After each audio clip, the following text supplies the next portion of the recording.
Friend-free folks unite. Hi. It's been a while since I've been on. Something happened to me not that long ago, a few days ago. I was looking at social media, I know, my fault, and an old childhood friend had posted some pictures of like a birthday gathering that she had, and it was with a bunch of, I don't know, friends, new associates, whoever, people, and they did this whole weekend trip, and it looked amazing and really great, and it was like getting hit in the gut. I felt so jealous and left out, and it makes no sense because I haven't even seen this person in like, 10 years or something, and I mean, they moved on with their life, obviously, like decades ago, and so have I guess. I don't know, maybe not. Is any of this resonating with you? Do you ever look at social media and feel almost like punched in the gut by people having a good time that you're left out of? If so, hit subscribe. So I guess I always had this thought, this idea that when we became adults, me and my friends from childhood, that we would do something like Entourage, or that show with the guy that brings all of his friends everywhere and they all do stuff together and they go on trips together. And instead of that happening, I feel like my friends that have become successful, I had like two specific childhood friends who got very successful when we became adults. And I guess not to say that I didn't become successful, but like I didn't really prioritize career and stuff like that. And I just sort of prioritized being the mom. And I was never like a trad wife, but just being a mom and three kids who's like so time consuming and exhausting and stuff that I didn't really have like that energy to devote to a career. But what was I saying? So, oh yeah, they became very successful, like with what they were doing with their career, and then the other one became career-wise successful, and then the other one became very successful on social media, like TikTok, Instagram Reels. I'm not going to say who they are because I haven't discussed this with them. I don't know if she like would want me to talk about it much or mention her name. And B, that's besides the point. The point is, I hate it when our friends become successful. You know that Morrissey song? We hate it when our friends become successful. It's kind of true. No, it's not. I'm happy for them. It's a weird thing because it's just like that feeling of they've moved on, they have these great lives, and they don't really, one keeps in touch more than the other. The one that's successful on social media, like, texts me sometimes. But again, she's moved on. She has her own life. She has new people in her life. She has a lot going on. I get it. And they're both busy. I get it. But it just sort of feels like being left behind, and it hurts. It just hurts. Like, I have to admit, I'm sure there's other people out there that are feeling this way too. Yeah, I guess I just always thought like that if I hadn't the millions, if I was the fabulously wealthy one, that I would be like calling up my old pals from school and being like, let's go to Hawaii, like do what the Mormon moms do, let's plan like a trip to the Bahamas, or let's go to Europe or something. Let's go backpacking, and I'd pick up the tab if I had it. Not saying that they should do that, and that's probably a part of why I'm not included in stuff like this or not thought of, is because socioeconomic differences. Because I wouldn't want to be relied upon, or like to be relying upon them, and I wouldn't expect them to like cover all my expenses. But yet at the same time, if I were like the fabulously wealthy one, I wouldn't have a problem. I would be like happy to do that for my own friends. But anyway, like I mentioned to you in my other video, my one video that really took off and probably got the most views there was one other one on my channel about skateboarding, but the more recent one that got a lot of views and went like viral for me was the one where I was talking about having no friends, which is still kind of a sore point. So like part of me almost wonders like if people are posting stuff like that just to get to me somehow, like there's some kind of schadenfreude going on with them. They know what I'm going through as far as like not having friends and posting it anyway. I doubt it. I don't think it has anything to do with me. Honestly, I think that they're just living their best lives and having a blast. And, you know, and like I said, I am happy holding them and stuff. So, the thing is, I haven't actually been in a place to have friends anyways in the past year since we moved. We did our big move. We moved states, and that was exhausting. And I needed a lot of time to recuperate from that. Point is, sometimes when you have a lot going on or when you've been through something big, you're just not in a season of your life where you're ready to go out and try to make new friends. And joining a new community or moving to a new community where no one knows you, you don't know a soul, is a little bit scary and a little bit hard and challenging. And making friends is daunting. Because you know that basically the onus is on you to do that. Like you have to put yourself in those situations and you have to reach out and be literally outgoing. You can't be like an agoraphobic little waste like me. You have to get out of your agoraphobic stage. I don't know if I have like true agoraphobia, like the pathological sense. Maybe I just have like a mild case or, you know, agoraphobia light or something, but definitely just the thought of going out and inserting myself in situations where new friendships might be sparked is daunting for sure. I'm gonna look at my notes here in my journal, my little journal. I found this for free near a dumpster. This is how I get a lot of things, but it's actually really nice. It just had like a tiny little splotch on the cover, and I cleaned that off, and it says gratitude journal. It's interesting because I've been wanting a nice journal, but I didn't want to go spend money. And maybe that's silly because spending money on self-care is probably like one of the best investments you can make with your money. But anyhow, I didn't, but then the universe provided. So that was nice. And I made notes. Okay. Yes. Feeling left out, sad, and purposeless. So I paint. This is true. I brought some of my paintings to show you because I haven't felt ready to go out. And so I've been sort of in my introverted inward stage. And I think that's okay sometimes. And I just wanted to show you what I've been up to. I've been up to a lot of things, painting being one of them. I made this one. Maybe I should have done the dramatic revealing. No.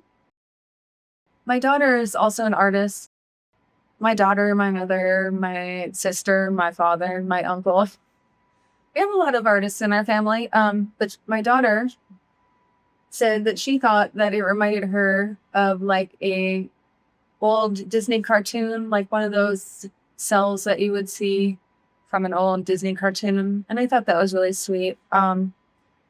I've been very inspired by the nature and the trees around here. And I realized like a lot of my new paintings lately have been of trees. Here's another one. Can you see it? This one started out as like a painting that I got from a used art supply store. You know, it's art, so it just shows that I've been putting time into the practice.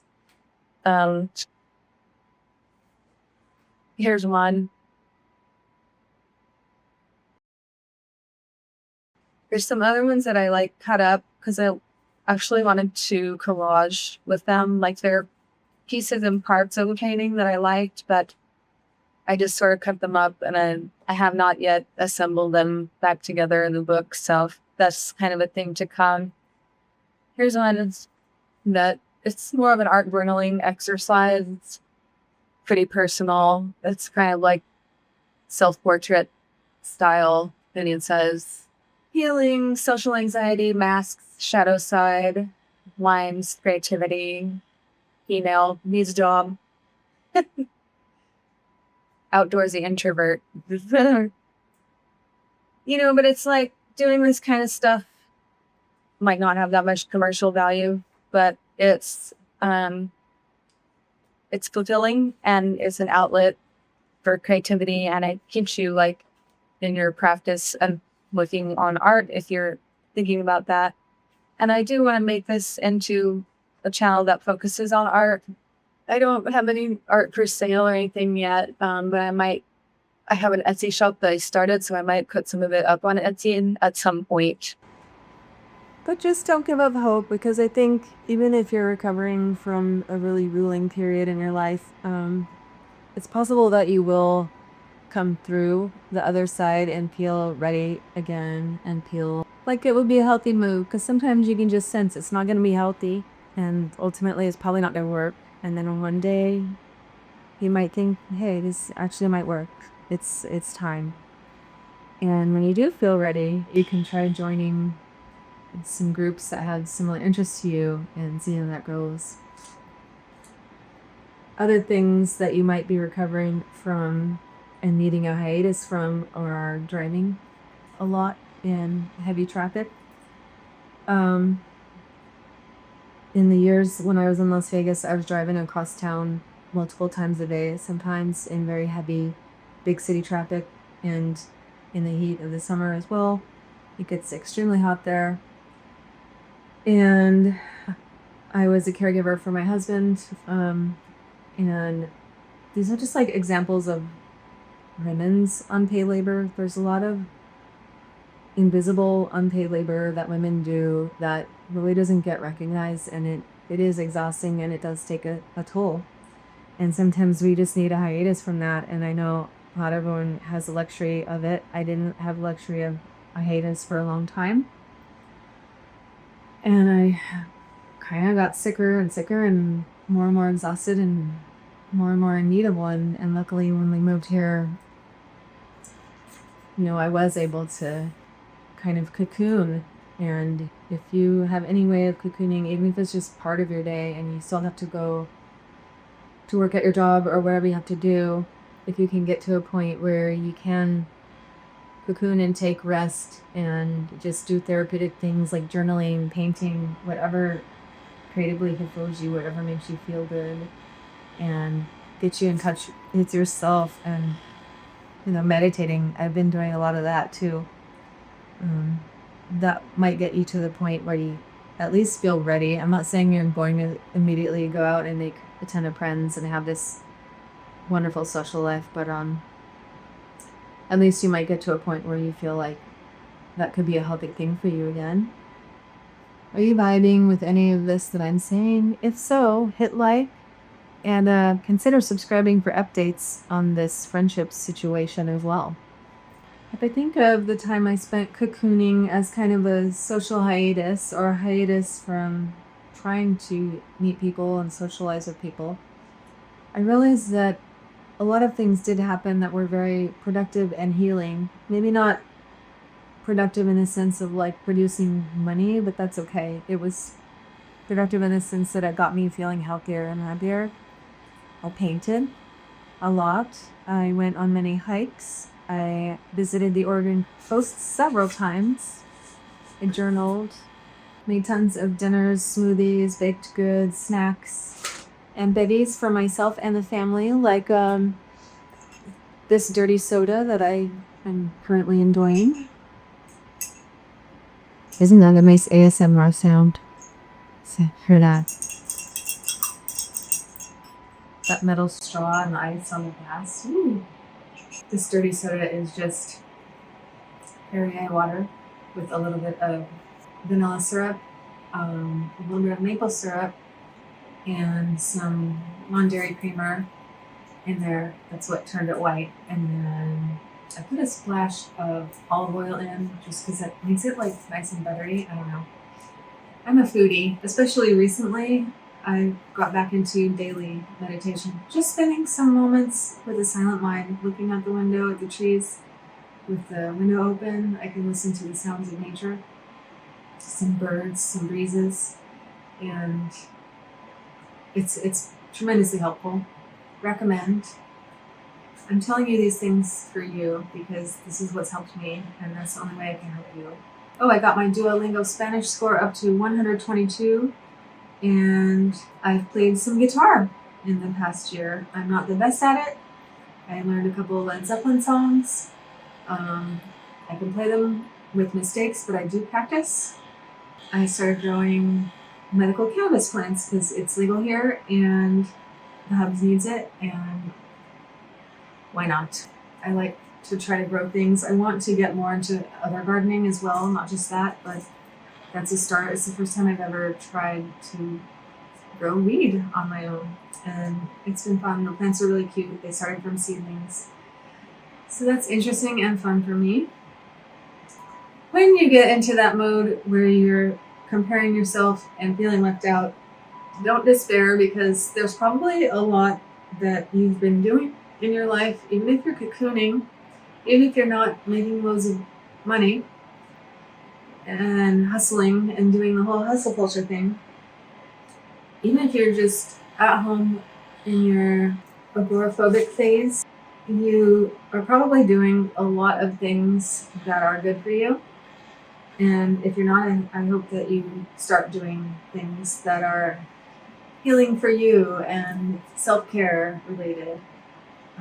And that doesn't mean like a mani-pedi. I mean, that can be part of it, but like, I just think that it's more than like doing a facial and, a conditioning mask and stuff that makes you look pretty. It's do stuff that helps your inner self and your inner being to feel better and heals you from within, Do stuff that makes you connected to yourself and understand and know yourself. And then you'll realize that it's not so bad. It's not so bad to not be having this very ostentatious, like, exterior show of friendship that looks amazing. It's just all about showing off, like, how great your friend group is and how much fun you're all having together. And I feel like, on one hand, it's true that they are probably great and you are probably having a ton of fun together, and that's awesome. But on the other hand, if you have a need to put it all online and broadcast it to the world, maybe it's not as great as it seems, I don't know. I just think there's a lot more, like, everyone knows that Instagram is a highlight reel. It's a highlight reel, and you're not seeing what's going on in their actual lives. And it just doesn't make sense to, like, get hurt and offended and upset and to like waste time wondering why you're not included. Because you probably have more important things to do than worry about that. I guarantee you have more important things to do than worry about that. So things that I want to do to start making friends again is, as I mentioned, yoga. I want to go to a Spanish group out here. There's a couple. It's just for like people that are at the intermediate, or even some native speakers come just to keep their Spanish language or whatever language you're learning. Keep it fresh, because with languages, if you don't use it, then you lose it. So I want to keep practicing. Thought about maybe joining an artist group of some kind as well. Like, I don't want to do like paint and sips, because I'm sure it's great, but kind of generic. I like to make my own paintings. Maybe I should start a paint and sip? No, I don't think I'm ready for that. But just some kind of artist group. Maybe I could start one. Maybe me and my husband could throw a party. Okay, let's be real. It would be me. I would be throwing the party, but he would be there. We had like our realtor over for dinner, and she's really nice, and it was fun. And my son cooks the dinner because he's actually like really good at culinary. Like me, he's a foodie, but he likes to cook for people. And sometimes when people come over, I'll have him make the dinner, and he always does us proud. So anyways, maybe I could do like a whole dinner party. and invite more than just one person over. I thought about joining or starting like a hiking group as well. I mentioned the Saturday markets, taking my artwork, getting prints made, and going to the Saturday markets because I'm sure it'd be kind of fun. And I also thought about starting an art walk here, so that might be fun. What are some ideas that you have that you could do to go out and meet people and possibly make new friends as an adult? And that's hard. If your world has been rocked in any way in recent years, you might just need a long extended period of recovery, and that's okay. This video is pretty long, so I'll leave it at that for now, and go ahead and hit like, give it a share, leave me a comment, and let me know how you're doing in your friendship journey. And we'll talk again. Thanks, bye! Agoraphobic staycation over.